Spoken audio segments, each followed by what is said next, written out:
My name is Dr. DeJuan Wormack, and I'm excited and delighted to welcome you here.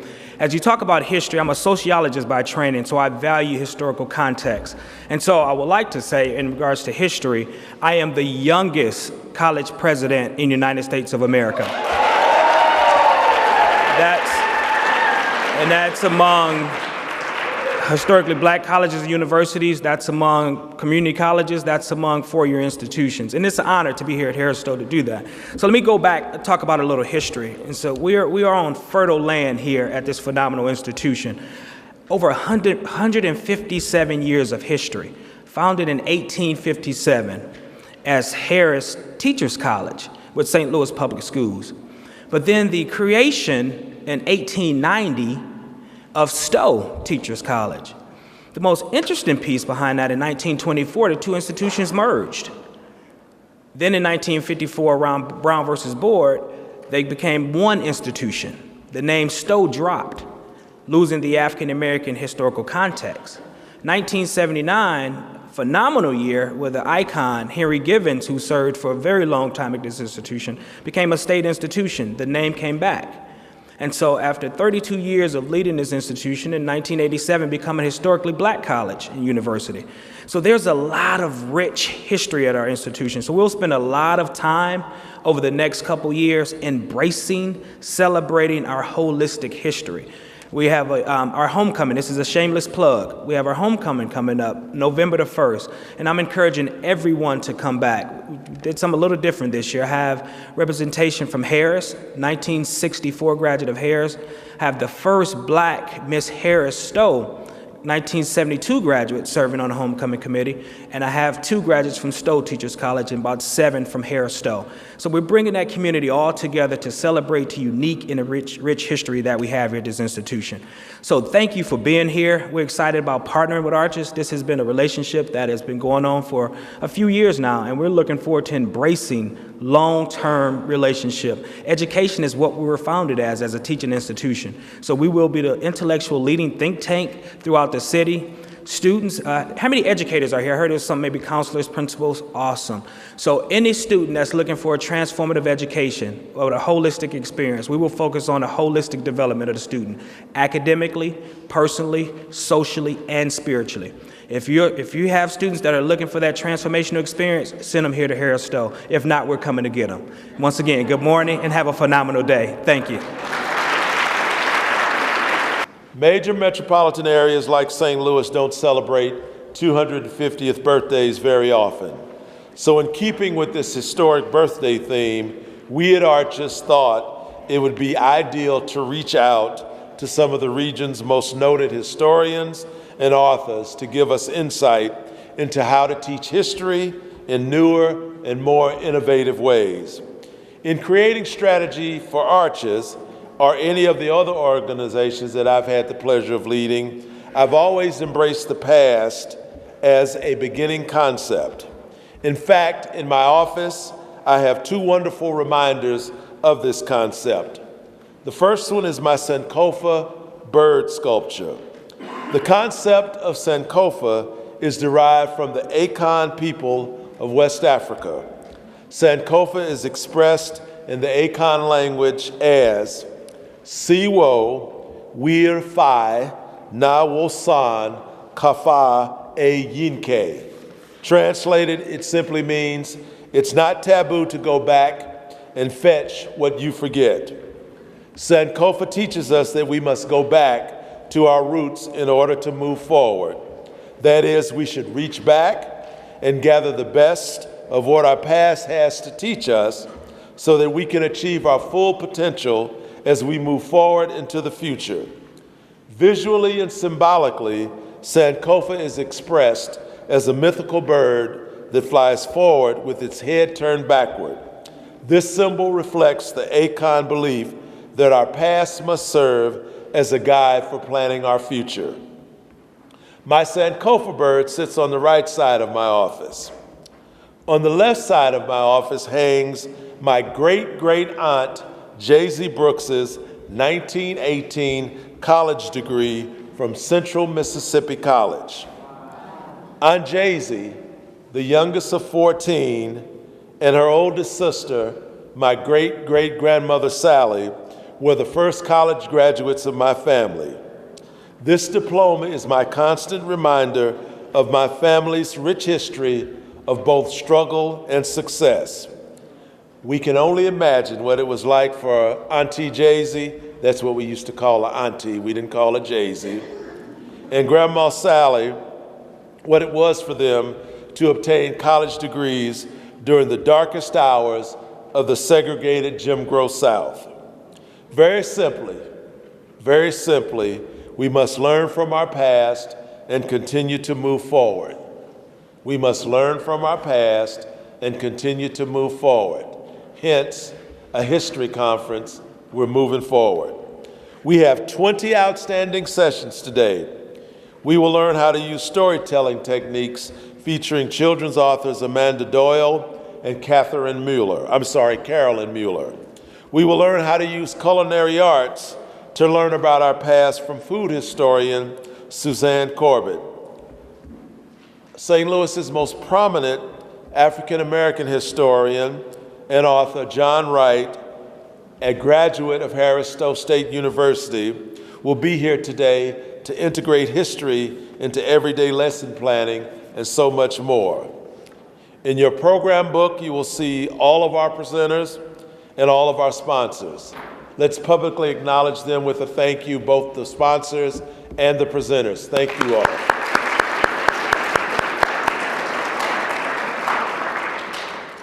Let's get down to history business. As I prepare to introduce our keynote speaker, I will use the adage, he needs no introduction. Unless we've all lived under a rock, we know for the past decade, Charlie Brennan has been a radio host on KMOX television and is also now the host of Donnybrook on Channel 9.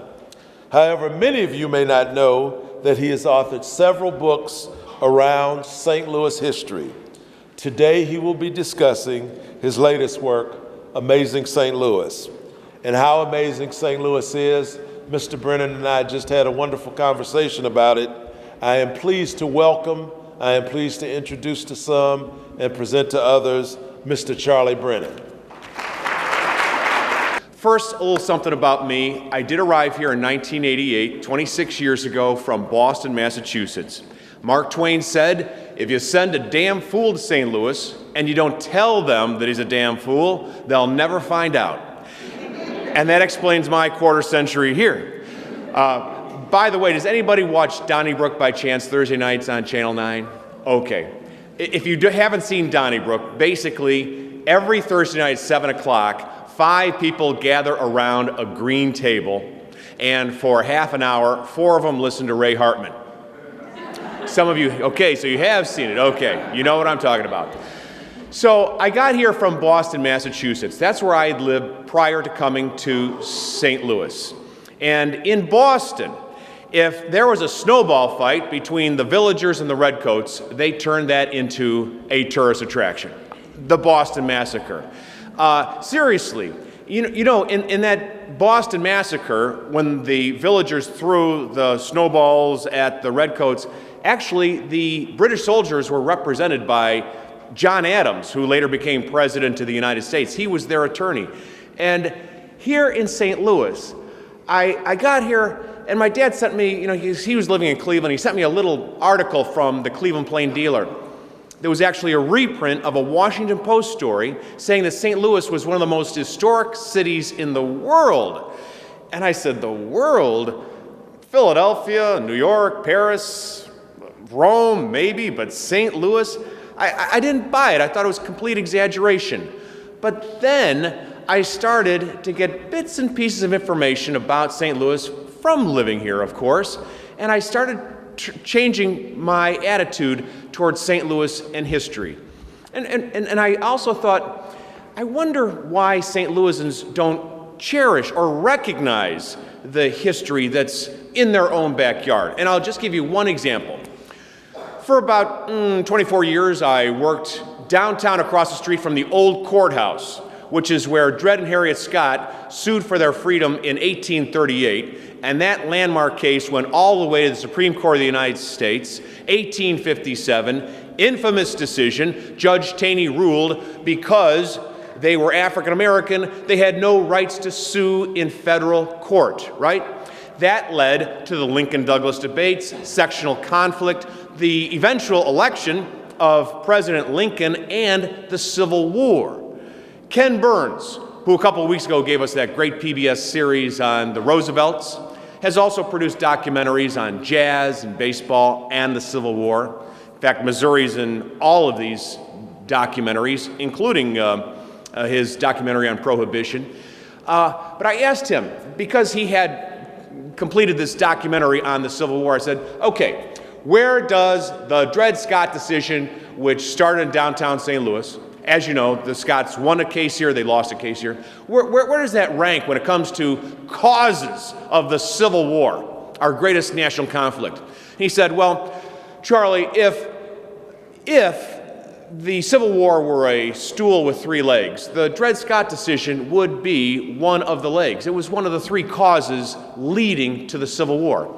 I thought, wow, that's pretty amazing. And you know, at the time, there was no plaque outside the old courthouse in downtown St. Louis marking the spot. Now, I'm telling you, in Boston, you know, if the Kennedys had a drink on a street corner, that was marked with a plaque, right? You know, here in St. Louis, one of the causes for the Civil War, no plaque. So I led this campaign to start putting up plaques in downtown St. Louis, and I thought we really should start there.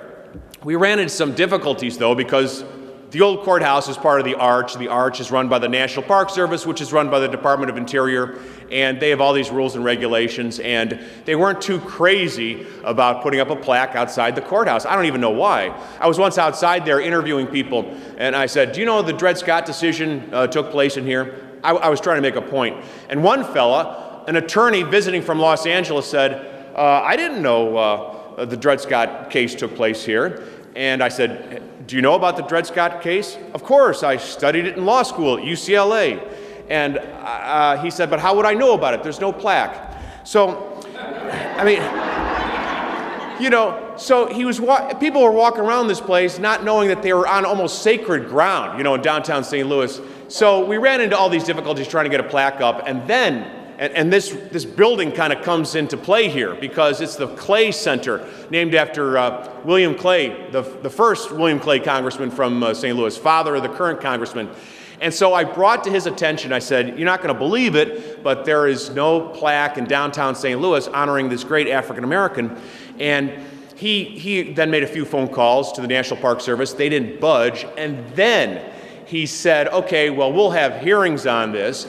And he introduced legislation requiring the Department of Interior to appropriate the funds to put up a plaque in downtown St. Louis honoring Dred Scott. And at that point, the Park Service said, okay, no mas, we'll put up the plaque. And we had a plaque dedication ceremony. Congressman Clay and others were there. Now there's a plaque there.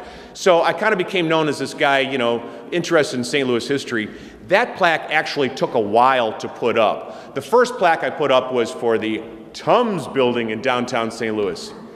I know, you're wondering, what's a plaque doing there? Well, let me tell you that that is the second leading antacid in the world, Tums is, and it is only manufactured in downtown St. Louis, except for a sugar-free Tums, which is only sold in the UK, which is manufactured in South Carolina. So I thought that was really significant.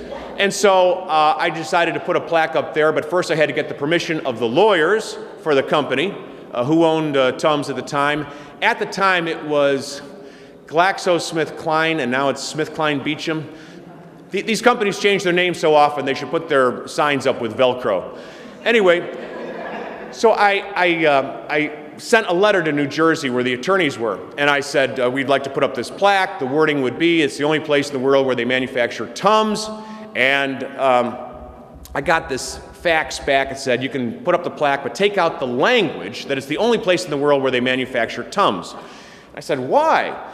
And the lawyer said, well, when you say that this is the only anything, that's an invitation to terrorism. Now, mind you, this was about 1997, 1998, years before the tragic attacks in New York and elsewhere on 9/11, 2001. And I said to the fellow, now let me get this right. Let's say you're a terrorist somewhere in the world and you're hell-bent on destroying the American way of life. Are you going to try and take out our antacid manufacturing capabilities?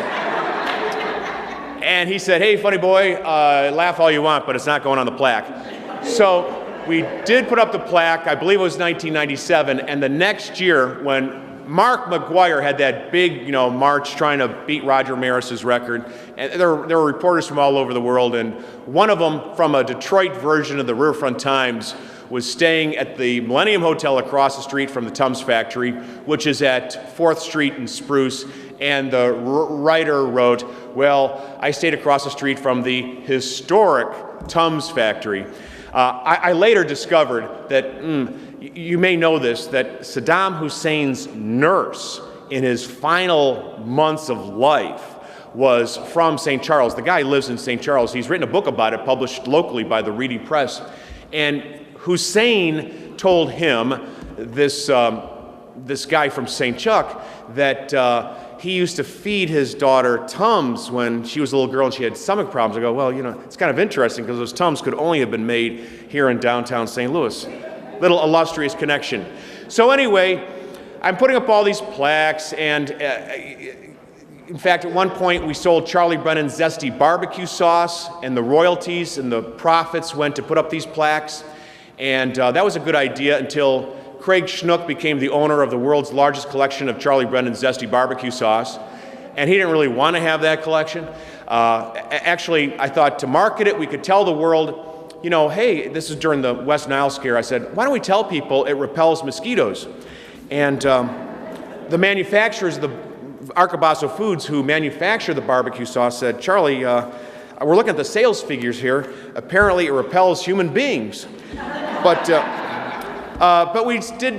we got enough money to put up about 27 historic plaques, and then people started saying, here's a little bit of history here, here's a little bit of history there.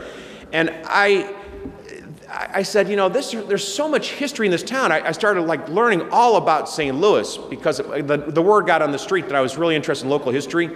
And, there's all these guys in their mother's basements on their computers, sending me information about history because they knew all these arcane and interesting aspects. I go, this is not just arcane. It shouldn't be just the guys in their mother's basements, typing away. We should be telling people about this information. Like my kids go to grade school, good grade school, and they have to memorize the Midnight Ride of Paul Revere. And then they also have to memorize some Robert Frost poems. But I thought, well, what about some poems out of St. Louis? How about the poems of Eugene Field, who lived in downtown St. Louis, who wrote Winkin', Blinkin' and Nod and Little Boy Blue and others? How about T.S. Eliot? People say that he was the greatest poet in the 20th century. He grew up here in St. Louis at 26th and Locust. He later told the Post-Dispatch the greatest influence of his life was growing up next to the Mississippi River. He went to school here in downtown St. Louis. Of course, his poems became the greatest Broadway play of all time at the time, Cats. Cats is based on the poetry of T.S. Eliot. He's Nobel Prize winner, considered, as I said, one of the greatest writers in England. That's where he moved to, but he's really a St. Louisan. And when you talk about great St. Louis literature, I guess, why don't we memorize a little bit of Mark Twain? Mark Twain grew up in Hannibal, but he moved here at the age of 17 in 1853. He lived in downtown St. Louis.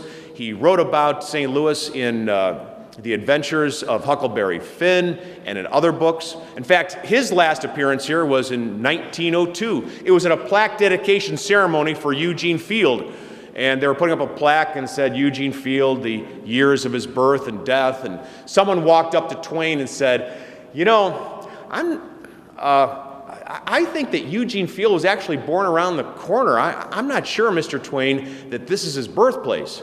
And the great Mark Twain looked at the plaque and he looked at the man and he said, well, it is now. So you got, when you think about great literary towns, should St. Louis take a back seat to any city in America when you've got Eugene Field and you also have Mark Twain, T.S. Eliot, can't forget Tennessee Williams. He worked here in downtown St. Louis. His dad took him out of Mizzou because he was getting B's and C's, put him on the floor of the International Shoe Exchange, where he worked as a worker. He hated it. But he met a guy by the name of Stanley Kowalski. And he also met a fellow by the name of Jim Connor. And if you read his books, and he got 2 Pulitzer Prizes for his great plays. He was considered one of the great playwrights in the second half of the 20th century. You know, Stanley Kowalski became a character in Streetcar Named Desire, and Jim Connor became the gentleman caller in The Glass Menagerie, a St. Louisan. And I'm just trying to point out that there's a lot to be proud of that our students growing up and studying in St. Louis should know about. And they should also know about the students and the kids in this town who changed the world. And you might say, well, now you're getting into hyperbole, Mr. Brennan. Well, you can call me Charlie. Let's start. Day 1, St. Louis, February 14th, 1764. August Shoto leads a group of 30 men. They clear the area that is now the ARCHS, and they start this settlement. Now, first of all, you might say, what's so impressive about that? August Shoto, at the time, was 14 years old. That's right, St. Louis was discovered by an 8th grader. He came up the river with his mother's boyfriend, which is another aspect of St. Louis that we often forget. His mom was Madame Shoto, her boyfriend was Pierre Laclede. We often forget that part of St. Louis history, even though it's pretty interesting, isn't it? She was still married to another guy in New Orleans. But Laclede, exactly. Day 1 in St. Louis, day 1. And so Max and Laclede Company get the monopoly for fur trading rights west of the Mississippi. They're based in New Orleans. They sent this crew up. Pierre Laclede chose the site. Smart guy, too, because, you know, unlike people in the 21st century, he found a place that would not flood. He went up and down the Mississippi looking for an area near the confluence of the Mississippi and the Missouri, because everyone traveled by boat in those days. And he found a place 14 miles south of the confluence on a bluff, chose it because it wouldn't flood. Hello, America. Does that, 18th century America, they had more sense than they do now. But anyway, I tell my son, he's in 9th grade now. I say, St. Louis was founded by an 8th grader. What have you done? He says, Dad, what did you do when you were 14? And I say, hey, touche. Another aspect of that day, in St. Louis, for years, Charles Ravensway, who was the director of the Missouri Historical Society from 1946 to 1962, wrote that St. Louis was founded on February 14th, 1764. And another great writer out of UMSL, James Neal Prim, who wrote Line of the Valley, same thing. St. Louis founded February 14th. But now Frederick Faust and some others at the Mercantile Library in UMSL, they've gone back to the original documents, and they've pretty much taken a look at that 4, and they go, they're written in the original hand of August Shoto, by the way. They say, that 4 is not a 4, that is a 5. That St. Louis must have been founded on February 15th, 1764. And the proof seems to be that the 1-year anniversary of the city's discovery was held on February 15th, 1765, which was a Monday. And why would anyone have a big celebration with a ball on a Monday if the city was really founded the day before, February 14th? So all we know for sure is that in St. Louis, the arguments began on day 1, whenever that was.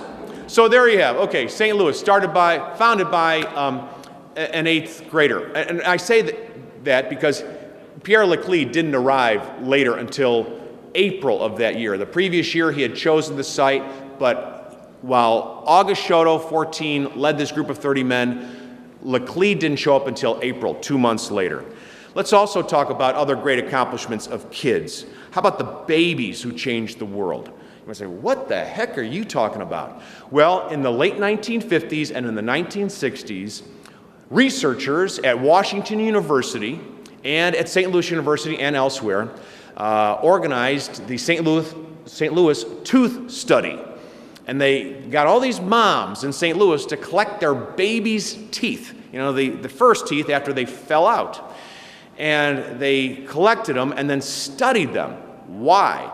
Because at that time, some of our largest nations were still testing nuclear weapons above ground. United Kingdom, the Soviet Union, and the United States.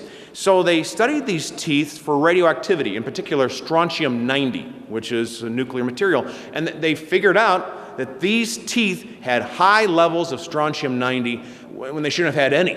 Shouldn't have had any. Strontium-90 is part of nuclear fallout, right? You test a nuclear device, and you have that mushroom cloud, goes in the clouds, and then it rains, goes into the rivers, into the grass that the cows eat, and then into the milk that the babies drink. So as a result of this study, there were Senate hearings, and then, what was the date here? Actually, we're coming up on its anniversary. October 7th, 1963, President Kennedy signed the Nuclear Test Ban Treaty based on those Senate hearings, which had information about the radioactive materials in our children's teeth. And a year later, on the one-year anniversary of that signing, President Johnson cited the fact that there was nuclear material found in the teeth of children. This is all a St. Louis study that happened right here. Children in St. Louis changed the world. That treaty, by the way, which prohibits above-ground testing, is still in effect. How about the kids at the Missouri School of the Blind in the 1850s? They changed the world. There was a time when children who were blind did not use Braille. There was a director of the Missouri School of the Blind named Simon Pollock, and he went to France and he learned about this new method so that boys and girls who were blind and others could communicate through Braille. You know all about that. Believe it or not, when he brought it back to the States, he was a director at the Missouri School of the Blind, based here in St. Louis, at the time on Chestnut at 6th in downtown St. Louis, where Keener Plaza is right now. He was told, and this is really strange, believe it or not, that people didn't like it because it wasn't, this Braille method wasn't pleasing to the eye. I'm not kidding. Okay. But the students caught on because their teachers didn't adopt it. The students did because they could then pass notes through Braille, and the teachers wouldn't know what they were writing, love notes, etc. And then the teacher said, these kids are really embracing Braille. And so St. Louis's Missouri School for the Blind became the first institution in the United States to use the Braille method. How about here on the campus of St. Louis University across the street? Student changed the world on September the 5th, 1906. How? Well, at that time, believe it or not, people were concerned about the violence in football. Can you imagine that? So, yeah, it's a good thing times have changed. Anyway, at that time, there were people who were thinking about banning the sport because so many people were getting injured and killed playing football. But then the President of the United States, Theodore Roosevelt, and the head of the Georgia team, whose name was Heisman, yes, same guy, said, let's form a committee. Let's see if we can make some changes here to maybe replace some of the brute strength that is football. And so they decided, well, let's open up the game a little bit. Let's rely less on brute strength and more on finesse.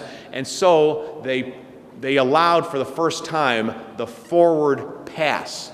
And the first forward pass ever was thrown by St. Louis University quarterback Brad Robinson on September 5th, 1906. Ironically, St. Louis University no longer has a football team, but the roots of the pass right here. How about a student from St. Louis who saved La Pietà? Have you ever been to, I believe it's Florence, right? Rome. Okay, thank you very much. And it's Michelangelo, right? Michelangelo's La Pietà. It's a famous statue of Mary holding Jesus. Pardon me? It's in St. Peter's Basilica, just at the Vatican, right? Very well. And on this day, it was May 21st, 1972, a Fontbonne University student was sitting there and drawing it, sketching it, and meanwhile, a mad Hungarian showed up. Not Al Rabaski, but an actual Hungarian who was out of his mind, and he took a hammer and he started, whacking away at this famous Michelangelo statue, La Pietà. Cassily, this student from Fontbonne University jumps up and wrestles him to the ground. Who's Bob Castley? Castley's the guy who started the City Museum, and later he created those turtles on Highway 6440 and that serpent that's St. Louis, and saved one of the world's most precious pieces of art. What else have St. Louisans done? And I bring this up because I think that young people should know about this because they'll be inspired to do great things. March 2006, a former barista from South St. Louis by the name of Jack Dorsey sends out the first tweet. I believe it was March 5th, maybe March 25th, 2006. That's pretty amazing when you consider the first information from the Japanese tsunami from Twitter. First information about the unrest in Cairo during the Arab Spring, Twitter. More recently, in Ferguson, much of the information coming through Twitter. A guy who revolutionized the world through Twitter. And boy, he's done well. You know, his stake in Twitter is now worth about $1 billion right now. It didn't end then. He also invented Square, which is that little device that allows you to take credit card payments by credit card. That's worth another $1 billion for that Jack Dorsey. That was also invented by a guy from St. Louis by the name of Jim McKelvey. So there's another St. Louisan who has changed the world. And there's a kid who actually grew up in St. Vincent Home for Boys. His father died. This was the 1950s. His mother couldn't care for him. So he and his brother were sent up there to North St. Louis County. And he told the St. Louis Magazine that he and his brother used to cry themselves to sleep listening to Harry Carey call the Cardinals games on KMOX radio. He said it was a very lonely experience. But there were about 30 German nuns who took care of him, and you know he did the best he could. Got out of there and went to high school in St. Louis. And he went to the same high school as Jack Dorsey. Where did Jack Dorsey go? Bishop DeBerg is correct. I'll take high schools for 50, Alex. And so this guy's name was Rex Sinkfield. And he gets out of Bishop DeBerg, goes to the seminary, learns in the seminary about stocks, develops an interest in the stock market, leaves the seminary, ends up going to the University of Chicago, studies high finance, and then works for the American National Bank of Chicago, where in September, I have this here somewhere, for September the 6th, 1973, he invented the world's first index fund. What's an index fund? Index fund's like a mutual fund that buys all the stocks in a certain category. His was the S&P 500. He invented this 3 years before John Bogle of Vanguard Investments invented his first index fund. Bogle sometimes considered the father of the index fund. Well, this Rex Sinkfield pioneered this. Today, about $9 trillion are invested in index funds. Very popular investment tool. He then later started what's called Dimensional Fund Advisors, based in Southern California, and he sold index funds, and now he's moved to St. Louis where he's gotten involved in politics, sometimes in a very controversial manner. So you could say the index fund, invented by an orphan from St. Louis. And I think that kids in our area should learn about the great St. Louisans who have done things to change the world, because one, it'll encourage them to do great things themselves. Also, it'll develop a sense of pride about our area. And couldn't we all use that right now? I have often found it amazing that St. Louis, for example, has been reluctant to honor the father of rock and roll, who was born here, lives here, still performs here, Chuck Berry. And a couple years ago, we did get St. Louisans to contribute $105,000 to finally put up a statue of Chuck in the U City Loop. But I led that effort, and I'll tell you, it's kind of surprising how many people kind of questioned whether Berry was the father of rock and roll. But if you go to the Rock and Roll Hall of Fame in Cleveland, Ohio, it says, while no one person can be credited with inventing rock and roll, the person who comes the closest is Chuck Berry. And when he was inducted into the Rock and Roll Hall of Fame, he was the first person to be inducted, by the way, 1986, Keith Richards of the Rolling Stones says, "For my money, this is the man who started it." By the way, the Rolling Stones started in 1960 when Keith Richards met Mick Jagger on a train platform in Dartford, England, and they struck up a conversation because one of them was carrying a Chuck Berry album. Yes, the most important musical art form of the second half of the 20th century, if not the 20th century, was invented by this guy from St. Louis. Joe Perry of Aerosmith says if you want to learn rock and roll, you got to start with Chuck Berry. John Lennon of the Beatles said if rock and roll had another name, it would be Chuck Berry. And time again, you go outside of St. Louis, hey, rock and roll invented by Chuck Berry. Here in St. Louis, Chuck Berry. So it's amazing to me that sometimes we don't embrace that. Now, we've done a great job embracing Scott Joplin and ragtime. Del Mar, his home, preserved beautifully. How about Miles Davis? Born here, raised in Alton and in East St. Louis. Can't write a book about the history of jazz without including Miles Davis, right? We, I think, finally have a statue of Miles Davis in Alton. For years, the only statue of Miles Davis around was in Nice, France, So now we're correcting that. And when it also comes to music, how about W.C. Handy? St. Louis Blues was the second most recorded song of the first half of the 21st century. It was inspired by Handy, who was living basically homeless underneath the Eads Bridge. Around 1900, he saw a woman walk by and she complained about her man who had a heart like a stone. She wanted to cast stone in the river. Well, he made this song in 1914. And by the way, he lived and worked on Targee Street in Chestnut Valley. What's there right now? The Scott Trade Center. And who plays in the Scott Trade Center? The St. Louis Blues. How coincidental is that? Other St. Louisans who changed the world that people should know about. Well, how about this Jimmy Doolittle? Jimmy Doolittle was an amazing stunt pilot in the 1920s. In fact, he was the first person to ever fly in a plane without solely by instrumentation. That means he couldn't see a thing. They put burlap on top of the windows on on his plane, so he couldn't see out, and he could only take off, fly, and land by looking at his instruments. He then became an executive for Shell Oil, worked in downtown St. Louis for 10 years. Then the war came out, World War II.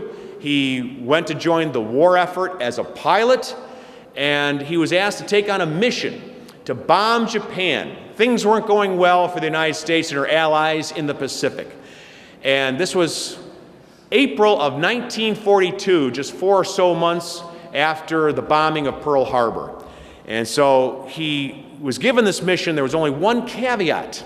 The problem is, Mr. Doolittle, there won't be enough fuel for you and the other Pacific, because then you move its carriers away from other places in the Pacific and then guard the mainland. They had to now guard the factories and the government buildings, and that opened up an area for us to move in Guadalcanal and elsewhere. The New York Times, in Jimmy Doolittle's obituary, said that his actions changed the course of the war in the Pacific, America's first true American World War II hero. So a guy who was a Shell Oil executive in downtown St. Louis and probably would have moved back here had Shell not moved to Houston around 1940, 1941. How about other St. Louisans who changed the world? Well, I don't know if he changed the world, but he sure gave us a lift. This guy by the name of Eddie O'Hare grew up in Holly Hills. His dad changed American history anyway. His dad was Mike O'Hare, went to St. Louis University, an attorney, and he and his wife divorced, so he moved to Chicago. He became the attorney for Al Capone, the notorious gangster. And then in a meeting at the MAC in 1931, he agreed to give all of Al Capone's bookkeeping records to the IRS. That was in downtown St. Louis in 1931. And as you know, Al Capone wasn't brought down on homicide charges or racketeering. He was brought down on tax evasion charges, brought down by this St. Louis University attorney and CPA, who, by the way, was then gunned down by Capone's people in 1939 in Chicago. His son, Butch, went to Reserve Military Academy, Western Military Academy at Alton. Then he flew for the Navy out of Pensacola. And then in February of 1942, he took on the Japanese. He was outnumbered 9-1. He downed all 9 Japanese bombers. He got a huge award from President Roosevelt, big parade in St. Louis, but then he was killed in November of 1943. But then Robert McCormick, the publisher of the Chicago Tribune, had an idea. He said, we got to honor this kid, and he threw the full support and resources of the Chicago Tribune to rename their new airport after this Navy air hero. And so today, if you go to Chicago, you're likely to fly out of O'Hare International Airport, named after a kid from Holly Hills who never lived in Chicago, by the way. Speaking of Chicago, if you go to Michigan Avenue, you'll see on this little plaque, it'll say, oh, founded by Jean-Baptiste Point du Sable, 1791, I believe. And that's interesting. What it doesn't mention is the rest of the story. Jean-Baptiste Point du Sable grew up on the island that is either Dominican Republic or Haiti right now. And he moved to Indiana, was kicked out of there because he was black, probably, by the British. He ended up where Chicago is right now, had the first settlement. The Indians in Chicago said the first white guy we ever met was black. It was this Jean-Baptiste Point du Sable. So he started Chicago, the founder of Chicago. In 1800, he moved to what is now St. Charles, Missouri, where he lived until he died in 1818, which just goes to show you that even in the end, Cubs fans would rather live in Cardinal Nation. How about that? And there are others, other stories. Some are more serious than others. I've included them in a book called Amazing St. Louis, which I have put together kind of for people to read and to start bragging about St. Louis so we can know a little bit about our history and then tell others about it. And some stories are kind of fun, like first cocktail party according to the Wall Street Journal, actually at 4510 Lindell, May of 1917. Never heard the term before, cocktail party. Then it became a very popular term in the English language. Who lives in that mansion right now? The Archbishop of the Archdiocese of St. Louis, Robert Carlson, okay? Still funny things like that. How about when Alban Barkley got married? St. John's Methodist Church on Kings Highway, first vice president ever to get married while in office. Believe it or not, he was protected, he and his wife, Jane Hadley. He was 78, she was 38 years old. How about that? And they got married at this church. They were protected by Boy Scouts. They had volunteer Boy Scouts who provided the security that day. Has life changed or what? That was 1949. And then moving forward today, you talk to kids today, sometimes kids feel, man, I'll never succeed. Life is no good. You got to tell them, there are people here in St. Louis who felt the same way when they were your age. I'll give you an example. Colin Firth went to Hazelwood West Junior High. Yes, the same guy who won the Oscar for the King's Speech. His dad taught at Florissant Valley Community College on an exchange program. He hated St. Louis. First of all, he wore those short trousers that British boys do, right? And everyone else was wearing like leather, and everyone else was into drugs, and he was into train sets. But he did develop an interest in classical music by watching the St. Louis Symphony Orchestra, and now he was the star in Love Actually and other movies like Bridget Jones' Diary, got the Oscar for King's Speech. Out of St. Louis.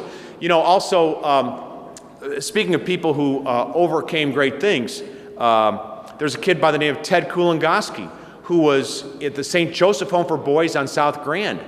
His dad died. His mom couldn't take care of him. Prospects did not look good. One teacher, Bill Smith, caught him and said, there's something in you. You're not getting good grades. Your behavior's bad. I'm going to send you to Boys State. And Boys State is a summer program.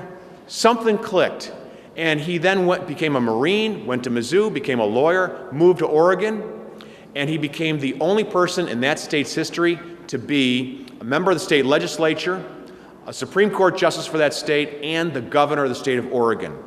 How about two eighth graders, both graduating from the same grade school, 6 years apart, but they had the exact same story. And this is too bizarre to be true, but it is true. About 1938, no, it was about 1932, Harry Carey went to the Dewey School, elementary school, right? It's on Clayton Road near the High Point Theater. And at graduation, all the boys wore blue blazers and white pants, but Carey did not. Young Harry Carey wore gray pants, and all the other boys made fun of him, and he was humiliated.